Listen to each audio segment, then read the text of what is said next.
Kendaraan dilengkapi dengan sistem kelistrikan. Sistem kelistrikan dapat dibedakan menjadi dua, yaitu sistem kelistrikan bodi dan sistem kelistrikan mesin.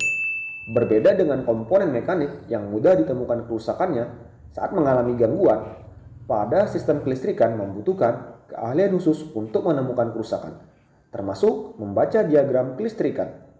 Pada sistem kelistrikan terdapat yang namanya pengendalian atau pengontrolan. Pengendali rangkaian kelistrikan dibedakan menjadi dua, yaitu pengendali positif dan pengendali negatif. Lalu, apa beda pengendali positif dengan pengendali negatif? Yuk simak video berikut ini.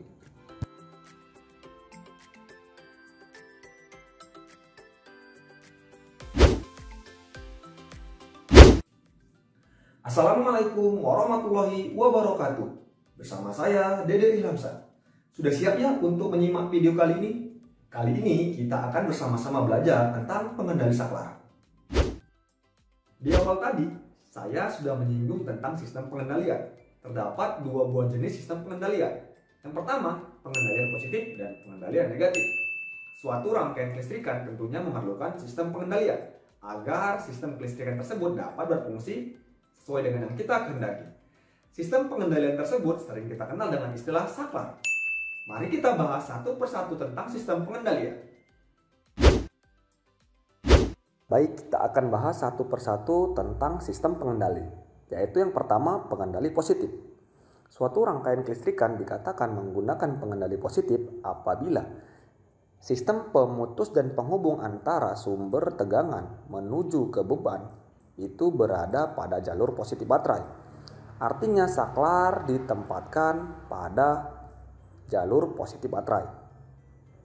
Arus yang melewati saklar merupakan arus yang berasal dari positif baterai. Besar kecilnya arus yang melewati saklar ini tergantung dari beban yang kita gunakan. Apabila daya beban yang kita gunakan besar, maka akan semakin besar pula arus yang melewati saklar. Kebalikannya, apabila daya beban yang kita gunakan kecil, maka semakin kecil pula arus yang akan melewati saklar.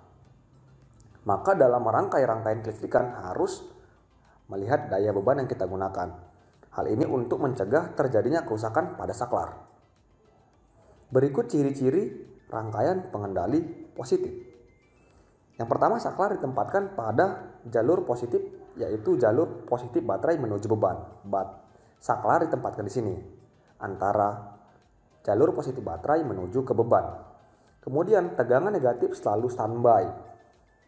Jadi tegangan negatif akan selalu ada karena tidak ada pemutus dan penghubungnya. Akan selalu standby. Kemudian tegangan positif baterai akan tersedia apabila saklar dinyalakan atau saklar di-on-kan. Jadi beban akan menyala, arus akan terhubung ke beban apabila saklar ini kita on-kan. Kalau saya simulasikan seperti ini. Ketika saklar terhubung, maka akan mengalir arus dari positif baterai menuju ke beban sehingga beban akan menyala atau hidup.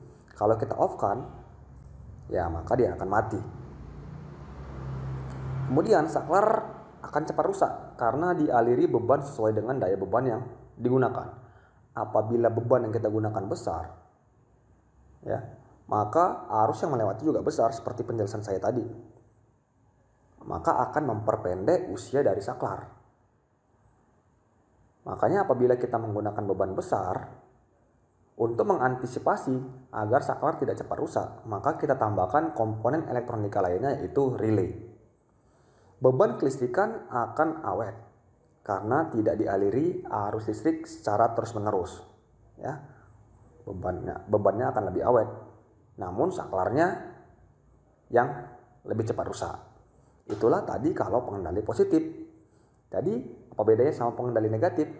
Kalau pengendali negatif maka kebalikan dari pengendali positif. Kita lihat.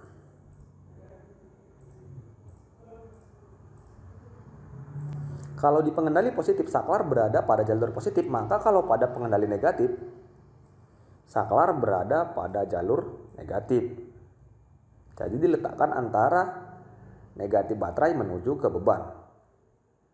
Kemudian tegangan positif selalu tersedia. Tegangan positif yang berasal dari positif baterai menuju beban selalu tersedia. Tegangan negatif akan tersedia apabila saklar di-on-kan. Jadi beban akan menyala atau hidup apabila saklar kita on-kan. Saya simulasikan lagi seperti ini. Maka beban akan hidup. Ketika saya off-kan, maka beban akan mati. Saklar akan lebih awet karena arus listrik yang melewatinya tidak berdasarkan daya beban yang digunakan. Walaupun beban yang kita gunakan besar, kalau kita menggunakan pengendali negatif tanpa komponen elektronika lainnya, maka tidak akan membuat saklar kita lebih cepat rusak. Ya, karena arus tidak melewati saklar kita ini. Jadi walaupun tanpa komponen tambahan lainnya, saklar tidak akan cepat rusak. Namun yang lebih cepat rusak adalah bebannya. Beban kelistrikan akan lebih cepat rusak karena dialiri arus listrik secara terus-menerus. Jadi kebalikan dari pengendali positif. Ya, itulah tadi penjelasan saya tentang pengendali positif dan pengendali negatif.